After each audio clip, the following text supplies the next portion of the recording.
Unsure of your dream? Study abroad destination? Clear your doubts. Videsh Consult. Call 9676502888.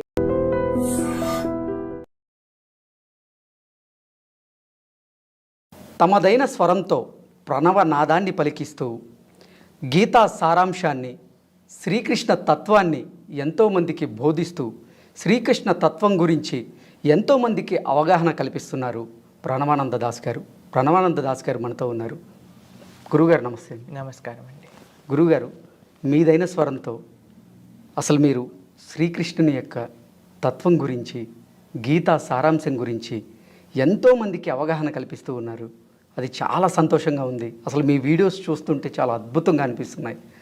అసలు శ్రీకృష్ణుని యొక్క జన్మ రహస్యం ఏంటి అంటే మీరేం చెప్తారు గురుగారు? కృష్ణుడు భగవద్గీతలో మనందరికీ ఒక విషయాన్ని ఉపదేశం చేశారు. జన్మ కర్మ చ మే దివ్యం ఏవం యో వేత్తి తత్వతః తత్వాద్దేహ పునర్జన్మ నైతి మామేతి. సో అర్జున, ఎవరైతే భగవంతుడి యొక్క జన్మ రహస్యాన్ని, భగవంతుడి యొక్క లీలలో ఉండే తత్వాన్ని తెలుసుకుంటారో అటువంటి వాళ్ళకి మళ్ళీ పునర్జన్మ అంటూ ఉండదటండి. అంత విశేషం భగవంతుడి యొక్క రహస్యాన్ని తెలుసుకోవటం. మనందరం కూడా ఏమంటారు, వీళ్ళు పుట్టారండి మా ఇంట్లో అని అంటారు. కానీ భగవంతుడు పుట్టలేదు, భగవంతుడు ఆవిర్భవించారు, భగవంతుడు ఉదయించారు. మీరు చూసారనుకోండి, సూర్యుడు ప్రతిరోజు కూడా తూర్పు దిశ బయటకు వచ్చేసరికి అరే ఈరోజు పుట్టాడు సూర్యుడు అంటామా? ఏమంటాం? ఆవిర్భవించారు, ఉదయించారు అని అంటారు. అలా కృష్ణుడు కూడా దేవకి గర్భము నుంచి ఉదయించారు. మీకు ఒక విషయం చెప్తాను. దేవకి గర్భం లోపలికి కృష్ణుడు ఎలా ప్రవేశించారో తెలుసా? ఫస్ట్ వసుదేవుడి యొక్క మనస్సులోకి వచ్చారు. వసుదేవుడి యొక్క మనస్సు నుంచి దేవకి యొక్క మనస్సులోకి వెళ్ళారు. దేవకి యొక్క మనస్సు నుంచి దేవకి గర్భంలోకి వెళ్ళారనమాట. కానీ ఈ భౌతికంలో ఉండే ఒక స్త్రీ పురుష సంబంధంతో భగవంతుడు ఆ యొక్క కలయిక ద్వారా జన్మించిన వారు కాదండి, పూర్తి ఆధ్యాత్మికం. సరే, ఆయన గర్భంలో ఉన్నప్పుడు బ్రహ్మాది దేవతలందరూ కూడా వచ్చి గర్భంలోనే భగవంతుడికి స్తుతి చేయటం ప్రారంభం చేశారనమాట. అది భాగవతంలో గర్భస్తుతి అనే పేరుతో మనకి కనిపిస్తుంది. ఓకే. య బ్రహ్మా వరుణేంద్ర రుద్ర మరుత శృణ్వంతి దివ్యైస్తవై. అందరు దేవతలు కూడా గర్భంలోకి ప్రవేశించి అద్భుతమైన స్తోత్రములు భగవంతుడికి గర్భంలో ఉన్నప్పుడే ప్రార్థన చేశారనమాట. ఎందుకంటే స్వామి యొక్క అవతార రహస్యం ఏంటి అని అంటే ఈ ధర్మాన్ని కాపాడటం, దుష్టులని శిక్షించటం. యదా యదాహి ధర్మస్య గ్లానిర్భవతి భారత. కాబట్టి భూమిదేవి వెళ్ళి బ్రహ్మగారికి ప్రార్థన చేస్తుంది, అయ్యా ఈ భూమిపైన అధర్మం చాలా పెరిగిపోయింది, ఎలాగైనా సరే ఆ స్వామిని అవతరింపజేయండి అని అడుగుతుందన్నమాట. మీకు ఒక చిన్న ఉదాహరణ చెప్తాను. ఒక భార్యాభర్తలు ఇద్దరికి పెళ్ళయింది. భర్త పని చేయడానికి అమెరికాకి వెళ్ళాడు అనుకోండి. చాలా కాలంకి ఇంటికి తిరిగి రాకపోయారనుకోండి, కొద్దిగా బాధేస్తుంది. ఎప్పుడు వస్తాడు మా హస్బెండ్ అని వెయిట్ చేస్తూ ఉంటారు. అలా భూమిదేవి ఎప్పుడు వెయిట్ చేస్తూ ఉంటుందన్నమాట, స్వామి ఎప్పుడు అవతరిస్తారు తన యొక్క లోకంలో అని. ఎందుకంటే భూమిదేవి భగవంతుడి యొక్క భార్య. అయితే ఆవిడ ఎప్పుడు కూడా అనుకుంటుంది ఎప్పుడు అవతరిస్తారు, ఎప్పుడు అవతరిస్తారు అని. అందుకే మరలా మరలా ఆవిడ వెళ్ళి ప్రార్థన చేయటం, భగవంతుడు ఆవిడ కోసం అవతరిస్తూ ఉండటం అనమాట ఈ ప్రపంచంలో. త్రేతాయుగంలో రాముడిగా, ద్వాపర యుగంలో కృష్ణుడిగా, అలా మరలా అవతారాలన్నీ స్వీకరిస్తూ ఆయన లీలలు చేస్తూ ఉంటారు. అయితే భూమిదేవికి చాలా కష్టం వచ్చిందనమాట. ఏంటి ఆ కష్టం అంటే అండి, మనం ఎంత పెద్ద బిల్డింగులు కట్టినా, ఎంత భూమి లోపలికి తవ్వినా సరే ఆవిడికి ఏం బాధ అవ్వదండి. భూమిదేవి యొక్క బాధ ఏంటి అని అంటే, ఎప్పుడైతే మానవుడు ధర్మాన్ని వదిలేసి అధర్మాన్ని ఆచరిస్తారో అది ఆవిడికి బాధ. మనం ఒక 100 ఫ్లోర్లు బిల్డింగ్ కట్టినా సరే ఆవిడికి భారం అనిపించదు. కానీ అధర్మ మార్గంలో నడుస్తున్న ఒక చిన్న జీవుడైనా సరే ఆవిడికి చాలా భారం అనిపిస్తుంది అనమాట. కాబట్టి ఈ భారాన్ని తొలగించి మంచిగా అందరినీ కూడా సంరక్షించి మంచి మార్గంలో పెట్టడానికి కృష్ణుడి యొక్క అవతారం. ఈ అవతారంలో అండి, మీరు ఎప్పుడైనా చిన్న పిల్లవాడు పుట్టేటప్పుడు చూసారా ఏం చేస్తారు? బయటికి రాగానే ఏడుస్తారు. ఏడవాలి, లేకపోతే సంథింగ్ ఇస్ రాంగ్ అని డాక్టర్స్ అంటారనమాట. కానీ కృష్ణుడు పుట్టినప్పుడు జలధరుదేహు నాజాను చతుర్బాహు సరసీలుజాక్షు విశాలాక్షు జారు గదా శంఖ చక్ర పద్మ విలాసు కంఠ కౌస్తువమణి కాంతిబాను కమనీయ కటిసూత్ర కంకణ కేయూర శ్రీవత్సలాంఛనాంచిత విహారు సులకుండల ప్రభాయుత కుంటల లాటు వైఢూర్యమణి గణవర కిరీటు. పట్టు పీతాంబరం కట్టుకొని 4 హస్తాలతో శంఖచక్ర గదా పద్మాలు ధరించి కౌస్తువ మణి పెట్టుకొని వైజయంతి మాల వేసుకొని అవతరించారనమాట గర్భం నుంచి. కాబట్టి ఇది సామాన్యమైన మానవ జన్మ కాదు, ఇది సాక్షాత్తుగా భగవత్ అవతారము అని అంటారు. పుట్టంగానే అమ్మ నీ పేరు ఇది, నాన్నగారు మీరు మీ పూర్వజన్మలో మీరు ఇలా ఉన్నారు, నా కోసం ప్రార్థన చేసి నన్ను శిశువుగా కోరుకున్నారు కాబట్టి నేను మీకు అవతరించా అని చెప్పారు. ఎవరేం చెప్తారా అండి మానవుడు ఇలా? కాబట్టి అది మానవుడికి భగవంతుడికి ఉండే వ్యత్యాసం అన్నమాట. వెంటనే అవతరించారు, తండ్రి గారికి చెప్పారు నన్ను తీసుకెళ్ళి బృందావనంలో వదిలిపెట్టేయండి అని. ఆయన తీసుకెళ్ళి ఆయనను బృందావనంలో వదిలిపెట్టేశారనమాట. ఇది భగవంతుడి యొక్క విలక్షణమైన అవతార రహస్యం. అసలు ఈ బృందావనానికి ఉన్నటువంటి మహత్యం ఏంటి? ఈ బృందావనానికి ఉన్నటువంటి విశిష్టత గురించి ఏం చెప్తారు? గోపికలు ఒకసారి భగవంతుడికి ప్రార్థన చేస్తూ ఒక విషయం చెప్తారనమాట. ఈ భూమికే ఒక ఆభరణం బృందావనం. భూమికి ఎందుకు మహాత్యం వచ్చిందట అంటే బృందావనం ఈ భూమిలో ఉన్నందుకు ఈ భూలోకానికే మహాత్యం వచ్చిందట. మరి బృందావనం అంత గొప్పగా అవ్వడానికి ఏంటి కారణము అని అంటే భగవంతుడి యొక్క శ్రీచరణాలు బృందావనం మొత్తంలో అలంకారమై ఉంటుందన్నమాట. యద్దేవకీసుత పదాంబుజ లబ్ధ లక్ష్మి అని అంటారనమాట. మీకు ఒక విషయం చెప్తానండి గురుగారు. బృందావనం ఎటువంటి ప్రదేశం అని అంటే, మీరు ఎప్పుడైనా ఈ లీల విన్నారా? సాక్షాత్తుగా కృష్ణుడు ఒకసారి మట్టిని తింటారనమాట. అవును, మృతభక్షణ లీల అని అంటారు. అయితే ఎందుకు కృష్ణుడు మట్టిని తింటున్నారు అని అంటే బృందావనంలో తన భక్తులు ఎప్పుడూ కూడా నిరంతరం నడుస్తూ ఉంటారు. గోపికలు, గోపాల బాలులు, ఆవులు, దూడలు అన్నీ కూడా. అయితే వాళ్ళ యొక్క చరణధూళి కృష్ణుడికి అంత శ్రేష్టంగా ఆయన స్వీకరించే యోగ్యంగా ఉంటుందట. అది బృందావనం యొక్క మహత్యం. బృందావనంలో కృష్ణుడు నడుస్తే అండి తన యొక్క అడుగులు పడతాయి కదా బృందావనంలో. ఇన్ని వేల లక్షల ఆవులున్నా సరే ఒక్క ఆవు కూడా ఆ బృందావనంలో కృష్ణుడు పెట్టిన అడుగు పైన అడుగేయదటండి. ఎవ్వరు కూడా ఆ అడుగుల్ని చెడపరట. ఎప్పటికీ అడుగులు అలానే ఉంటాయట కృష్ణుడు ఉన్నప్పుడు బృందావనంలో. కాబట్టి అవి ఎలా ఉంటాయి అని అంటే బృందావనం వేసుకున్న ఆభరణాలుగా కృష్ణుడి యొక్క శ్రీచరణాలు దర్శనమిస్తూ ఉంటాయట. ఆ శ్రీచరణాలు ఉన్నందుకు బృందావనానికి మహాత్యం, ఆ బృందావనం అందుకు ఈ భూలోకానికే మహాత్యము అని చెప్తారనమాట. సాక్షాత్తుగా ఒకసారి బ్రహ్మ వస్తాడండి బృందావనానికి. అప్పుడు భగవంతుడికి ప్రార్థన చేస్తూ ఏమంటారో తెలుసా? ఈ బృందావనంలో మట్టిగా ఉండటం నాకు నిజమైన సాఫల్యం నా జన్మకి అని బ్రహ్మ ప్రార్థన చేస్తారు.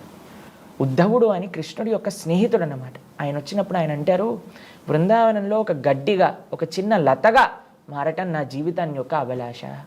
ఎందుకంటే బృందావనం నలు దిశల కృష్ణ ప్రేమ తత్వంతో కూడుకున్నది. అక్కడ భగవంతుడి పట్ల ప్రేమ అంతే, ఇంకా దానికి మించి వ్రజవాసులు ఏమీ ఆలోచించరు.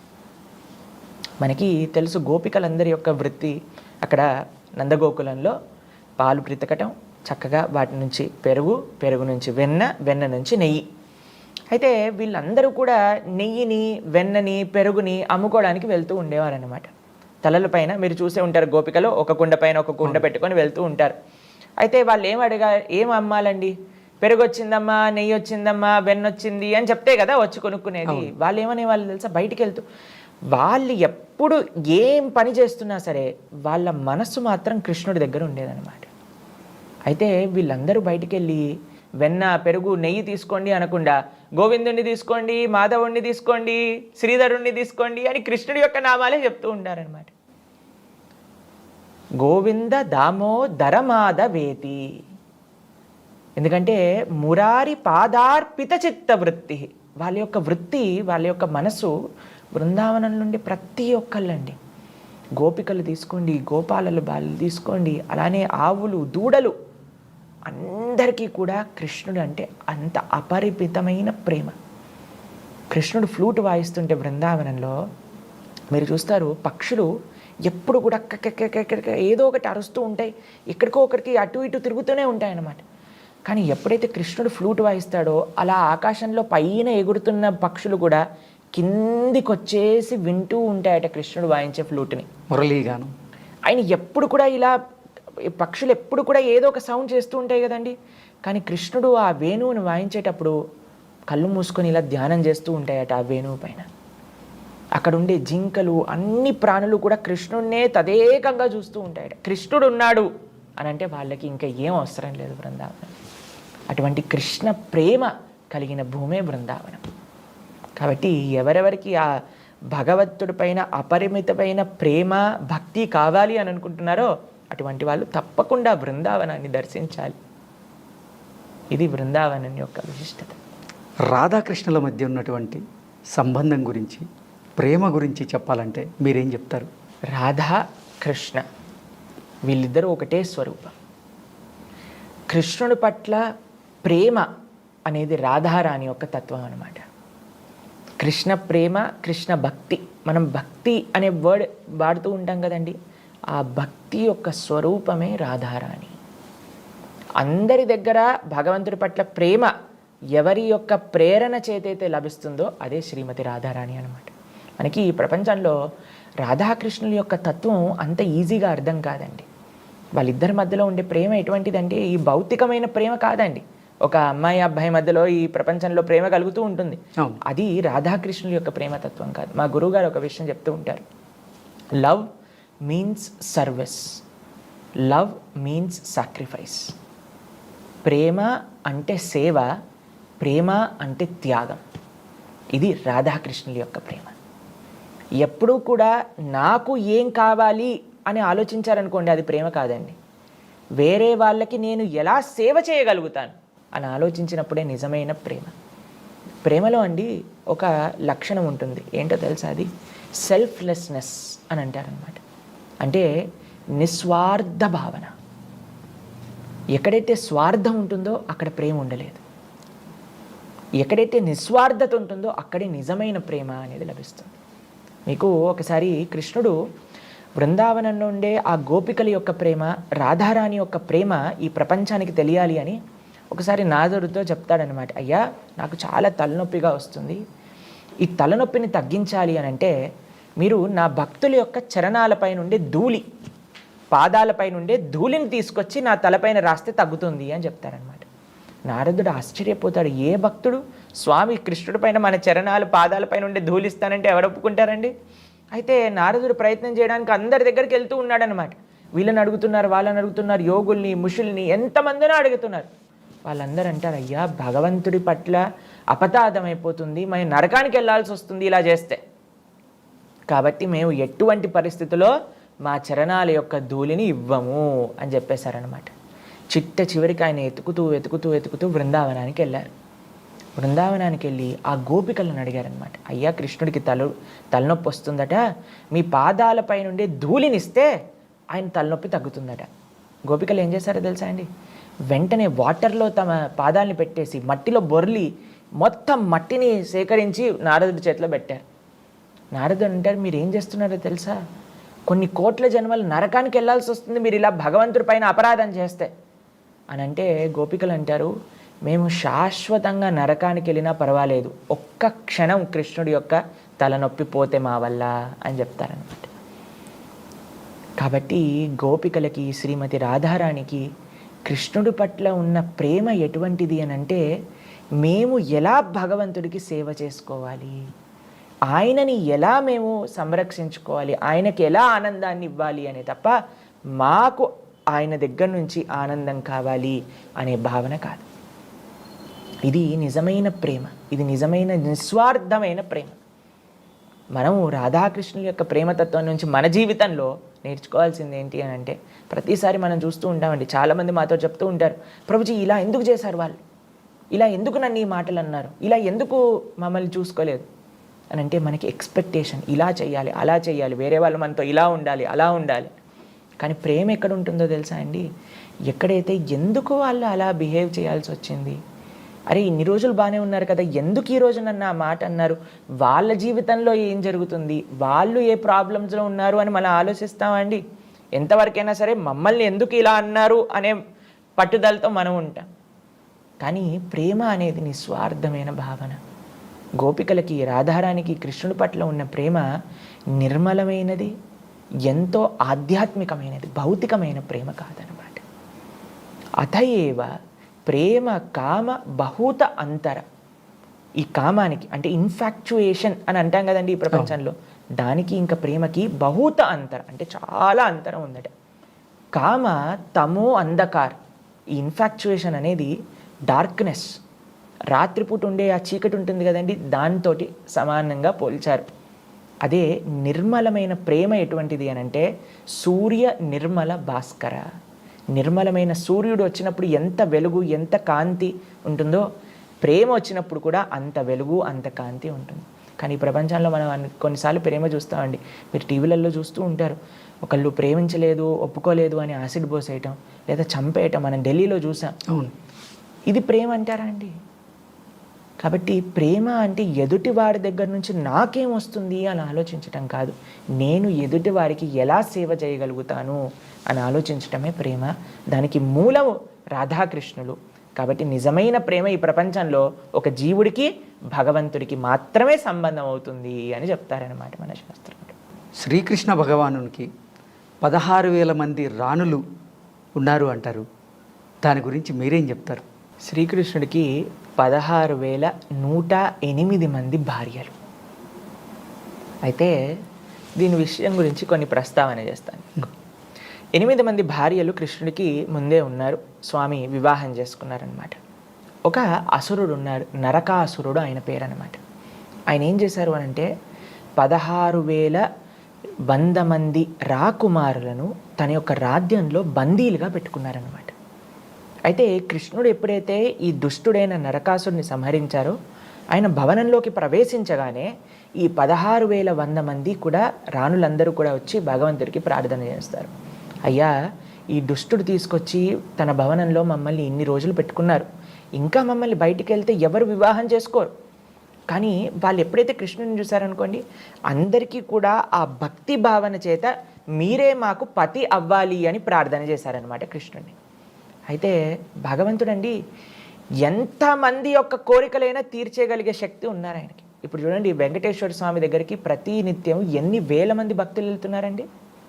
అందరినీ కూడా ఆయన కృప చేస్తున్నారు, అందరినీ కటాక్షిస్తున్నారు కదా. అది ఈ స్వామి యొక్క సామర్థ్యం. ఎందుకంటే ఆయన సాక్షాత్తుగా భగవంతుడు కాబట్టి. సరే, అందరూ కూడా ప్రార్థన చేశారు, కృష్ణ మాకు నువ్వు కావాలి. అందరినీ వివాహం చేసేసుకున్నారు.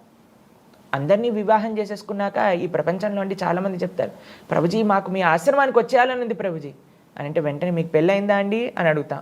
అయిందండి, అందుకే ఈ కోరికలన్నీ వస్తున్నాయి అని చెప్తానమాట నేను. ఎందుకనంటే అండి, ఒక గృహస్థాశ్రమాన్ని, ఒక కుటుంబాన్ని మనం జాగ్రత్తగా చూసుకోవాలి అని అంటే అది చాలా కష్టమైన విషయం అండి. బాధ్యత అనేది అంత ఈజీ కాదు. బాధ్యత తీసుకున్నప్పుడు దాన్ని సక్రమంగా నిర్వర్తించాలి కూడా. అయితే కృష్ణుడు 16,108 భార్యలను వివాహం చేసుకున్న 16,108 బంగారు భవనాలు ఇచ్చారు. మీకు ఇంకొక విశేషం చెప్పనా అండి, 16,108 స్వరూపాలతో కృష్ణుడు ప్రతి ఒక్క రాణి దగ్గర ఉండేవారనమాట. అంతేకాని ఒకరోజు ఒక రాణి దగ్గర, ఇంకో రోజు ఇంకో రాణి దగ్గర కాదు. 16,108 స్వరూపాలతో ఒకటే సమయంలో అందరి దగ్గర ఉండేవారనమాట. నారదుడు ఒకసారి ద్వారకకు వచ్చి అసలు కృష్ణుడు ఏం చేస్తున్నాడు అని చూసేసరికి ఒక భవనంలో రుక్మిణితో మాట్లాడుతున్నాడు, ఇంకో భవనంతో సత్యభామతో చెస్ ఆడుతున్నారు, ఇంకో భవనంలో సంధ్యావందనం చేస్తున్నారు, ఇంకో భవనంలో పేదవాళ్ళకి దానం ఇస్తున్నారు, ఇంకో భవనంలో ఉద్ధవుడితో మాట్లాడుతున్నారు, ఇంకో భవనంలో బ్రాహ్మణులకి చక్కగా సేవ చేస్తూ ఉన్నారు, ఇంకో భవనంలో చూసేసరికి బ్రహ్మాండంగా ఆరాధన చేసుకుంటూ ఉన్నారు, ఇంకో భవనంలో ధ్యానం చేస్తూ ఉన్నారు. 16,108 భవనాలలో ఒకటే ఒకసారి స్వామి ఉండగలుగుతారు. అలా ఈ ప్రపంచంలో ఎవరైనా ఉండగలుగుతారా అండి? నేను మీతో షూటింగ్ చేస్తూ పై స్టూడియోలో షూటింగ్ చేస్తూ కింద స్టూడియోలో షూటింగ్ చేస్తూ ఒకసారి చేయగలుగుతామా? సాధ్యం కాని పని. అది జీవుడు, అది భగవంతుడు అన్నమాట. కాబట్టి భగవంతుని ప్రశ్నిస్తారు చాలామంది, ఎందుకు కృష్ణుడు ఇంతమంది వివాహాలు చేసుకున్నారు? ఎందుకంటే ఆయనకు ఆ సామర్థ్యం, ఆయనకు ఆ శక్తి, ఆయనకు ఆ తత్వం ఉంది కాబట్టి. కృష్ణుడిని అందరూ కూడా ఏమంటారో తెలుసా అండి, 16,108 వివాహాలు చేసుకున్నారు, ఎంత అన్యాయం ఇది అని అంటారు. కానీ మేమెందుకు చేసుకోకూడదు అని కూడా కొంతమంది అడుగుతారండి ఈ ప్రపంచంలో.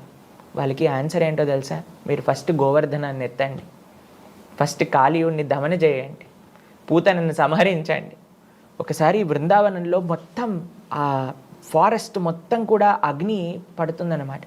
వెంటనే కృష్ణుడు అనేసి ఆ అగ్నిని మొత్తం కూడా లోపలికి తీసేసుకుంటారండి.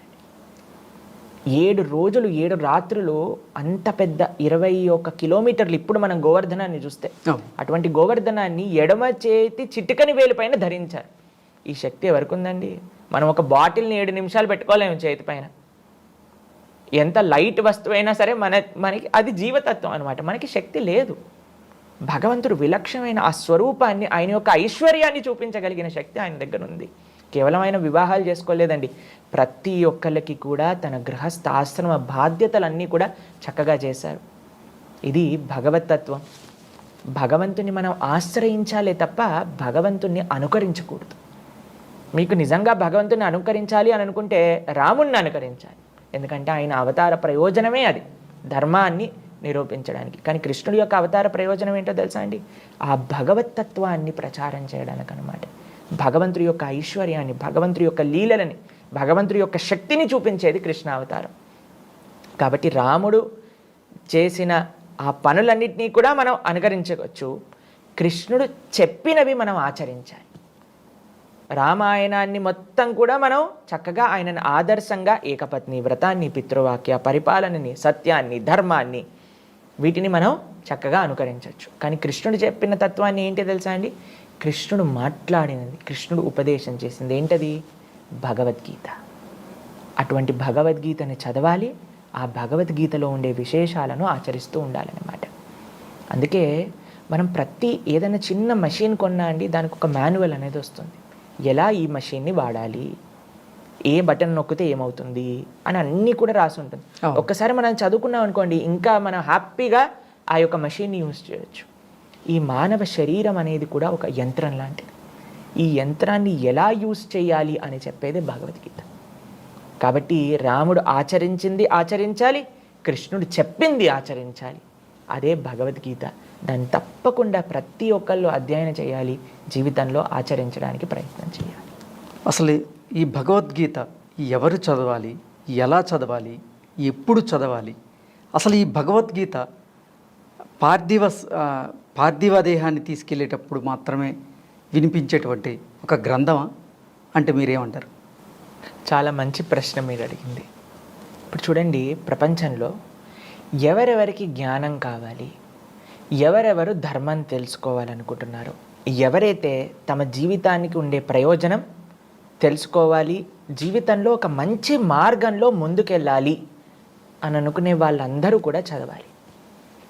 అంటే ఇందులో ఎవరైనా ఎగ్జామ్షన్ ఇవ్వచ్చా అండి? ఈ ప్రస్తావనలో ఎవ్వరూ కాదు. అటు చిన్న పిల్లల నుంచి పెద్దవాళ్ళ వరకు అందరికీ కూడా మంచిగా సుఖంగా ఉండాలి, మంచి మనస్సు, మంచి శరీరం, మంచి భగవద్భక్తి, ధర్మం ఇవన్నీ కావాలనుకుంటున్నాం కదా. కాబట్టి ప్రతి ఒక్కళ్ళు అధ్యయనం చేయాల్సిన గ్రంథం ఏదన్నా ఉంటే అది భగవద్గీత. ఇది చాలా ముఖ్యంగా అందరూ అడగాలి. ఎందుకంటే చాలామంది మమ్మల్ని అడుగుతుంటారు, ప్రభుజీ మేము చదవచ్చా భగవద్గీత, స్త్రీలు చదవచ్చా, పిల్లలు చదవచ్చా? ప్రతి ఒక్కళ్ళు కూడా చదవాల్సిన గ్రంథం నిజంగా ఏదన్నా ఉంటే అది భగవద్గీత అండి. అందుకే అన్ని సాంప్రదాయాలకు సంబంధించిన ఆచార్యులు కూడా భగవద్గీతను మనకి ప్రస్తావన చేశారు. అది సనాతన ధర్మానికి ఒక పుస్తకం, కంపల్సరీ పుస్తకం అనేది ఏదన్నా ఉంటే అది భగవద్గీత. కాబట్టి దీన్ని ప్రతి ఒక్కళ్ళు అధ్యయనం చేయాలి. మీరు చెప్పారు కదా, కేవలం ఒక మనిషి చనిపోయినప్పుడే భగవద్గీత మనం చూస్తూ ఉంటాం, ప్లే చేస్తూ ఉంటాం. కానీ అది నిజమైన ప్రయోజనం కాదండి. ఆయన పోయాక ఆయన ఏం చేస్తాడు? భగవద్గీత విని చివరి మజిలీలో భగవద్గీత. అక్కడ ఎందుకు ఇలా చేస్తారంటే మీకు ఒక విషయం చెప్తాను. ఆ సమయంలో జనాలందరికీ కూడా ఇసుమంతైన ఆలోచన వస్తుందేమో, అయ్యా వీడి జీవితం మొత్తం కూడా ఒక విషయం కోసం తన జీవితాన్ని వెచ్చించేశాడే, కానీ చిట్ట చివరికి ఏం తీసుకెళ్లకుండా వెళ్తున్నారు కదా అన్నప్పుడు కొద్దిగా అయినా తత్వంగా ఆలోచిస్తారేమో, అక్కడ భగవద్గీత చెప్తే ఏమైనా మనసుకి అంటుతుందేమో అని ప్రయత్నం చేయడానికి అక్కడ పెద్దలు భగవద్గీత చెప్పాలి అని ప్రస్తావన చేశారనమాట. మీరు చూసారనుకోండి, గరుడ పురాణం అలానే భగవద్గీత ఈ రెండింటినీ కూడా చెప్తూ ఉంటారు. ఎందుకు అనంటే మిగతా వినే వాళ్ళందరూ మారాలి, విని ఇది చేస్తే మీకు ఇలా జరుగుతుంది, కాబట్టి ఈ తప్పులు చేయకండి జీవితంలో, ఇప్పటి నుంచైనా సంస్కరణ పొందండి అని మనకి చెప్పడానికి అనమాట. నిజంగా భగవద్గీత అండి ఎంత విశేషమైన పుస్తకం అంటే, ప్రతి ఒక్కళ్ళు కూడా సుఖంగా ఎంతమంది అయితే ఉండాలనుకుంటున్నారు, శాంతిగా ఎంతమంది అయితే ఉండాలనుకుంటున్నారు, ప్రపంచంలో మీరు ఎవరితోటి ఉన్నా సరే వాళ్ళందరితో మీ రిలేషన్షిప్ బాగుండాలి అని ఎంతమంది అయితే అనుకుంటున్నారు, మాట్లాడటం ఎవరైతే తెలుసుకోవాలి అని అనుకుంటున్నారో, టైం మేనేజ్ ఎలా చేయాలి అని అనుకుంటున్నారో, జీవితంలో ఉండే ప్రతి ఒక్క రహస్యాన్ని తెలుసుకోవాలి అని ఎంతమంది అయితే సంకల్పం చేసుకుంటున్నారో వాళ్ళందరూ భగవద్గీత చదవాలన్నమాట. కాబట్టి చాలామంది మమ్మల్ని అడుగుతుంటారండి, భగవద్గీత యుద్ధం అవుతుందట కదా భగవద్గీత ఇంట్లో ఉంటే. కాదండి, ఏదన్నా ఇంట్లో యుద్ధం అవుతుంటే ఆ యుద్ధాన్ని శాంతింపజేసే శక్తి భగవద్గీతకు ఉంది. ఎందుకో తెలుసా? భగవద్గీత సమానత్వాన్ని బోధిస్తుంది, భగవద్గీత శాంతిని బోధిస్తుంది. కాంటెక్స్ట్ ఆఫ్ భగవద్గీత మీరు చూసారనుకోండి, అది ఒక యుద్ధ భూమిలో చెప్పిందే. కానీ దాంట్లో ఏం చెప్పారు అని మనం పరిశీలన చేస్తే మన యొక్క నిజ జీవితం గురించి ప్రస్తావన చేశారు కృష్ణుడు. ఎవరితో ఎలా ఉండాలి, ఎలా మాట్లాడాలి, ఏం తినాలి, ఎలా పడుకోవాలి, అన్ని విషయాలను కూడా ఎంతో అద్భుతంగా, జీవుడు అంటే ఏంటి, పరమాత్మ అంటే ఏంటి, జీవుడికి పరమాత్మకి ఉండే సంబంధం ఏంటి, ఒక జీవుడు భగవంతుని ఎలా చేరుకోవచ్చు, ఇంత చిన్న విషయం నుంచి అంత గొప్పదైన తత్వం వరకు ప్రతి ఒక్కటి కూడా చెప్తారనమాట భగవద్గీతలో. కాబట్టి భగవద్గీత అనేది చాలా విశేషమైన పుస్తకం. భగవద్గీత చదివిన వాళ్ళు ఎప్పటికీ కూడా ఎవరిని కూడా ఇబ్బంది పెట్టలేరండి. ఎందుకో తెలుసా, కృష్ణుడు చెప్తాడు భగవద్గీతలో, సునీచైవ స్వభాకేచ పండిత సమదర్శిన విద్యా వినయ సంపన్నే బ్రహ్మణే గవిహస్తినే సునీచైవ స్వభాకేచ పండిత సమదర్శన. మనం ఈ ప్రపంచంలో చూస్తామండి. నిన్ననే ఒకరు మాతో చెప్తున్నారు, ప్రభుజీ మీకు విషయం తెలుసా, ఈ ప్రపంచంలో ఉండే వాళ్ళు మనల్ని ఎలా జడ్జి చేస్తారంటే, మనం వేసుకున్న చొక్కా ఏ బ్రాండో చూస్తారండి ఫస్ట్, మనం పెట్టుకున్న వాచ్ ఏ కంపెనీదో చూస్తారు, మనం వేసుకున్న షూస్ మంచి బ్రాండెడా లేవా చూస్తారు, తర్వాత ఆలోచిస్తారు వీడితో నేను ఫ్రెండ్షిప్ చేయాలా లేదా అని ఆలోచిస్తారట. ఈ ప్రపంచంలో మాకు తెలియదు, ఒకళ్ళు చెప్తున్నారనమాట మాతోటి, ఇలా ఉంది ప్రభుజీ, మా కొలీగ్స్ అందరు ఇలా ఉన్నారు అని. కానీ భగవద్గీత ఏం చెప్తుందో తెలుసా అండి, సమానత్వం. ఎవరైనా సరే అందరిలో కూడా భగవంతుడి యొక్క అంశని చూడు, ఏది కూడా తారతమ్యం లేదు. నువ్వు ఎంత గొప్పవాడివైనా సరే అందరూ గొప్పవాళ్ళే, ఎందుకంటే అందరూ కూడా భగవంతుడి యొక్క అంశలే. కాబట్టి సునీచైవ స్వభాకేచ, ప్రతి జీవుల్లో కూడా భగవంతుని చూడటం నేర్పించేది భగవద్గీత. మనం చూస్తామండి, ఎప్పుడైతే కుచేలుడు కృష్ణుని కలవడానికి వస్తారో, ఆయన ధోతిలో అన్నీ కూడా చిన్న చిన్న నాట్స్ వేసి ఉన్నాయండి. ఎందుకంటే అన్ని చోట్ల ఆయన ధోతి, చినిగిపోయిన ధోతి వేసేసుకున్నారు. అంత చాలా బక్కగా ఉండిపోయి పేదరికం కనిపిస్తుంది సుధాముడిలో.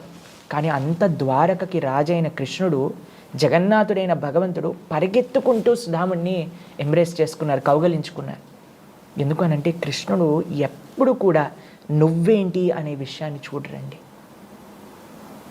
అలా చూసే స్వభావం భగవంతుడిది కాదు, ఈ ప్రపంచంలో ఉండే జనాలకు ఉంటుంది. ఎందుకు అనంటే వాళ్ళు భగవద్గీత, మన శాస్త్రం ఏం చెప్తుందో అధ్యయనం చేయలేదు. శాస్త్రం సమానత్వాన్ని బోధిస్తుంది. శాస్త్రం వసుదైవ కుటుంబకం, అందరం కూడా ఒక తండ్రికి చెందిన వాళ్ళం అని చెప్పేదే భగవద్గీత.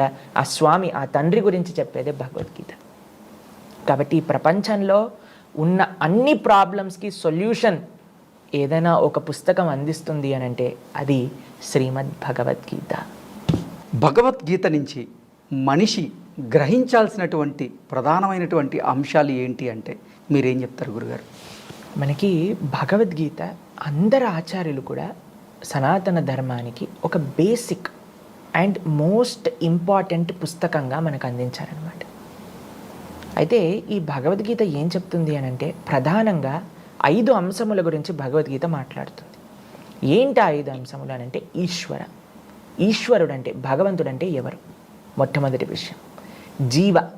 మనం, జీవుడు అంటే ఎవరు, జీవుడికి ఉండాల్సిన కర్తవ్యం ఏంటి. కొన్నిసార్లు మమ్మల్ని చాలాసార్లు అడుగుతారు, ఏంటో తెలుసా అండి, ప్రభుజీ మనం ఎందుకు పుట్టాం ప్రభుజీ, ఈ ప్రపంచం అంటే ఏంటి, భగవంతుడు అంటే ఏంటి, భగవంతుడిని ఎలా చేరుకోవాలి.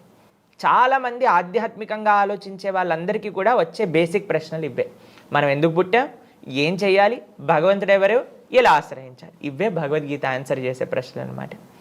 ఈశ్వరుడు అంటే ఎవరు, జీవుడు అంటే ఏంటి, ప్రకృతి అంటే ఏంటి, మనం చూస్తున్నాం కదా మన చుట్టూ ఉండే ఈ ప్రకృతి అంటే ఏంటి, దాని తర్వాత కాలం, టైం అంటే ఏంటి, దాని తర్వాత చిట్ట చివరి అంశం భగవద్గీత దేనైతే ప్రస్తావన చేస్తుందో అది కర్మ.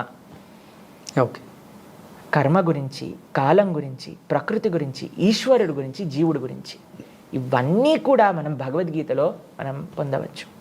ఇది కాకుండా ఎవరెవరికి ఏం కావాలన్నా సరే భగవద్గీత మనకి అందిస్తుంది. కానీ భగవద్గీత యొక్క మెయిన్ ప్రయోజనం ఏంటి అని అంటే భగవంతుడి పట్ల భక్తి, ఎలా మనం ఆయనతో ఒక రిలేషన్షిప్ని ఎలా ఎస్టాబ్లిష్ చేసుకోవచ్చు, అది నేర్పించేది భగవద్గీత. భగవద్గీతలో అండి 3 అంశాలు ప్రధానంగా మనం చూస్తాం. కర్మయోగం, భక్తి యోగం, జ్ఞానయోగం. మీరు ఎప్పుడైనా నగలు పెట్టుకునే పెట్టె చూసారండి? చూసాను. పెట్టె కింద ఒక బాక్స్లా ఉంటుంది, పైన ఒక మూత ఉంటుంది.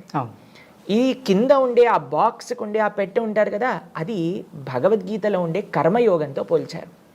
పైనుండి ఆ మూత ఉంటుంది కదా, దాన్ని జ్ఞాన యోగంతో పోల్చారనమాట. లోపలుండి ఆ నగలు ఉంటాయి కదా, అది భక్తి యోగంతో పోల్చారనమాట. కాబట్టి భగవద్గీత ఒక కంప్లీట్ ప్యాకేజ్ అనమాట. కానీ అందులో ఉండే సారభూతమైన తత్వం ఏంటి అని అంటే భక్తి. దాంతోపాటు మానవాళికి ఏ విధంగా ఎవరిని ఉద్ధరింపచేయాలో భగవద్గీత మనకు ఉపదేశం చేస్తుంది. కానీ దాని యొక్క సారాంశం, ఎసెన్స్ ఆఫ్ భగవద్గీత స్వామి పట్లుండే భక్తి, ఆయనతో ఎలా రిలేషన్షిప్ని ఎస్టాబ్లిష్ చేసుకోవాలి అనే విషయాలు చెప్తుందన్నమాట. దాంతోపాటు బోలెడన్ని విషయాలండి, టైం మేనేజ్మెంట్ గురించి, ఒక జీవన విధానం. ఇప్పుడు చాలామంది మాకేం చెప్తారో తెలుసా అండి, డాక్టర్లతో మేము మాట్లాడినప్పుడు, ప్రభుజీ ఇవన్నీ కూడా లైఫ్ స్టైల్ డిసీజెస్ అని చెప్తారనమాట. ఒకళ్ళ జీవన విధానంలో మంచిగా లేకపోతే ఇప్పుడు ఎంతోమందికి ఎన్నో శరీరానికి సంబంధించిన రోగాలు, మానసికమైన రుగ్మతలన్నీ కూడా వస్తూ ఉన్నాయి. వీటన్నిటినీ కూడా భగవద్గీత అడ్రస్ చేస్తుంది. ఒక మంచి లైఫ్ స్టైల్, ఒక ఐడియల్ లైఫ్ స్టైల్ ఏంటి, మనం సమయాన్ని ఎలా ఉండాలి, మనం ఎలా మాట్లాడాలి, ప్రతి ఒక్కటి చిన్న చిన్న అంశం నుంచి అన్నిటికంటే గొప్పదైన జీవ భగవంతుడి యొక్క సంబంధం గురించి కూడా భగవద్గీత చెప్తుందన్నమాట. కాబట్టి ఏబిసిడి ఆఫ్ స్పిరిచువాలిటీ మనం భగవద్గీత నుంచి నేర్చుకోవచ్చు అనమాట. కాబట్టి అందరికీ మేము చెప్పేది ఒకటే విషయం, మనస్ఫూర్తిగా భగవద్గీతను అధ్యయనం చేసి భగవద్గీతలో ఉండే విషయాలను ఓపెన్ హార్ట్తో మనం యాక్సెప్ట్ చేసి మన జీవితంలో వాటిని ఇన్కల్కేట్ చేసుకోవటం ప్రారంభం చేసామనుకోండి, ఎంతో పెద్ద మార్పు మన జీవితంలో మనం చూస్తాం. నా స్వ అనుభవం, నేను ఎంతోమంది జీవితాలలో చూసింది అదే విషయం అనమాట. Bhagavad Gita can answer all problems of life. Sri Krishna భగవంతునికి కుచేలునికి ఉన్నటువంటి స్నేహ సంబంధం గురించి, స్నేహ బంధం గురించి మీరేం చెప్తారు? కృష్ణుడు, కుచేలుడు వీళ్ళిద్దరూ కూడా ఒక గురువు గారి దగ్గర చదువుకున్న వాళ్ళనమాట, చైల్డ్హుడ్ ఫ్రెండ్స్. ఎక్కడ వీళ్ళ యొక్క ఆశ్రమం ఉండేది అని అంటే ఉజ్జయిన్లో సాందీపని మహర్షి దగ్గర చదువుకున్నారు ఇద్దరు కూడా. అప్పటి నుంచి వాళ్ళిద్దరికీ చాలా మంచి స్నేహం అండి. అయితే కృష్ణుడు ద్వారకకి అధిపతి అయ్యారు, ఇక్కడ కుచేలుడు తన యొక్క రాజ్యానికి వెళ్ళిపోయారు. ఆయన చాలా పేద బ్రాహ్మణుడు అనమాట. ఎంత బక్కగా అయిపోయారు ఆయన పేదరికం వల్ల అనంటే, ఆయనను చూసి వాళ్ళ భార్య అనుకుంది, అయ్యా నీకు కృష్ణుడు అనే స్నేహితుడు ఉన్నాడు, ఆయన అంత గొప్ప పరివారంలో ఉన్నారు, నువ్వు వెళ్ళినప్పుడు ఆయన తప్పకుండా నీకు సహాయం చేస్తారు, దాంట్లో నువ్వు ఇంకొక క్వశ్చన్ నీకు రావాల్సిన అవసరం లేదు, కాబట్టి నీ కోసమైనా వెళ్ళి అడుగు నువ్వు కృష్ణుడిని అని కుచేలుడి యొక్క భార్య కుచేలుడికి చెప్పిందనమాట. అయితే సుధాముడు కుచేలుడు అని అంటాను తెలుగులో, ఆయన ఏం ఆలోచిస్తున్నారంటే, నేను భగవంతుడి దగ్గరికి వెళ్ళి అడగటమా? భక్తుడు ఎప్పుడు కూడా భగవంతుడిని అడగాలి అని అనుకోరండి. భక్తి అంటే భగవంతుని అడగటం కాదు, కేవలం భగవంతుడి యొక్క సేవ నేను ఎలా చేసుకోవాలి అని ఆలోచించడమే భక్తి. ఇక్కడ చూడండి, మనం సుధాముడు కృష్ణుడి యొక్క స్నేహబంధంలో ఒక భక్తుడి యొక్క తత్వం, భగవంతుడి యొక్క తత్వం పూర్తిగా తెలుసుకోవచ్చు. చాలా విశేషమైన లీల అనమాట ఇది. సుధాముడు వెళ్ళాడు, ద్వారకా నగరానికి ఉండే ఆ రాజభటులు ఎవరైతే డోర్ కీపర్స్ ఉన్నారో వాళ్ళ దగ్గరికి వెళ్ళి, అయ్యా నేను లోపలికి వెళ్ళాలనుకుంటున్నా అని అంటారనమాట. అప్పుడు వాళ్ళు అడుగుతారు, మీకు ఏం కావాలో చెప్పండి అని అంటే, అక్కడ సుధాముడు కానీ నాకు ధనం కావాలి అని అడుగుంటే ఆ డోర్ కీపర్సే ఇచ్చేవాళ్ళండి. అంత ఐశ్వర్యం ద్వారకలో ఉండే ఆ భటులకే ఉండేదట. కానీ కుచేలుడు ఏమన్నాడో తెలుసా, నాకు డబ్బులు కాదు, ఆయన ఎప్పుడు కూడా అడగలేదండి, నాకు కృష్ణ దర్శనం కావాలి, నా స్నేహితుడిని నేను కలవాలి అని అన్నారు. వీళ్ళు వెళ్ళి కృష్ణుడికి చెప్పారు, అయ్యా నీ స్నేహితుడట ఎవరో కుచేలుడు వచ్చాడు అనగానే రుక్మిణీదేవి యొక్క భవనంలో ఉండే కృష్ణుడు పరిగెత్తుకుంటూ వచ్చేసి ఆ సుధాముడిని కౌగలించేసుకుంటారండి. ఎంత ఆనంద బాష్పాలు ఇద్దరికీ కూడా, అటు కృష్ణుడికి ఇటు కుచేలుడికి. కానీ చూడలేదంటే, నువ్వేం బట్టలు వేసుకున్నావు, నువ్వు ఎలా ఉన్నావు, నువ్వు పేదరికంలో ఉన్నావా, నువ్వు అడివి. కృష్ణుడు ఎప్పుడూ చూడటం, కృష్ణుడికి ఎప్పుడూ కూడా ఇవి తారతమ్యం అనేది కృష్ణుడిలో మనస్తత్వం కాదండి. ఎవరినైనా సరే ఆయన రక్షించగలుగుతారు, ఎవరినైనా సరే ఆయన కృప చూపించగలుగుతారు. వెంటనే కౌగలించేసుకొని తీసుకొచ్చేసి తన యొక్క భవనంలో తాను కూర్చునే సింహాసనం పైన కూర్చోబెట్టేసి స్వయంగా తన పాదాలను ప్రక్షాళన చేశారనమాట కృష్ణుడు. పక్కన రుక్మిణీదేవి, సాక్షాత్తుగా లక్ష్మి, రాఘవత్వేద్ భవేత్ సీత రుక్మిణి కృష్ణ జన్మని అని అంటారనమాట. లక్ష్మీదేవి చామరం చేస్తూ ఉందన్నమాట సుధాముడికి పక్కన. అయితే వాళ్ళిద్దరూ కూడా ఒకరి పక్కన ఒకరు కూర్చొని మాట్లాడుకుంటూ ఉన్నారు. చిన్నప్పుడు మనం ఇలా చేసాము, గురువుగారి ఆశ్రమంలో ఇవి చదువుకున్నా, ఒకసారి మనం అరణ్యానికి వెళ్ళినప్పుడు ఒక పెద్ద తుఫాన్ వచ్చింది. అప్పుడు కూడా మనం ఇద్దరు చేతులు వదిలేకుండా ఇద్దరం అలానే పట్టుకొని గురువుగారి సేవ చేసామని అన్నీ కూడా మాట్లాడుకుంటూ ఉన్నారనమాట. అప్పుడు కృష్ణుడు అంటాడు, ధామ కుచేల, నాకు తెలుసు నువ్వు నా దగ్గరికి వచ్చేటప్పుడు ఒంటరి చేతులతో రావని, ఏం తెచ్చావు చూపి అని అంటే ఈయనకు సిగ్గనమాట. ఈయన అంత పేదరికంలో ఉండి అండి కృష్ణుడి దగ్గరికి వెళ్తున్నప్పుడు నేను ఏదన్నా తీసుకెళ్ళాలి అని మొత్తం ఇల్లు ఎత్తుకుతే ఆయనకు దొరికింది అటుకులు, ఎండిపోయిన అటుకులు. వాటిని తీసుకొని 4 గుప్పెడ్లు చేతిలో పెట్టుకొని ఒక చిన్న మూటలో కట్టుకొని ఆయన ధోతిలో పెట్టుకొని వెళ్ళాడనమాట ద్వారకకి.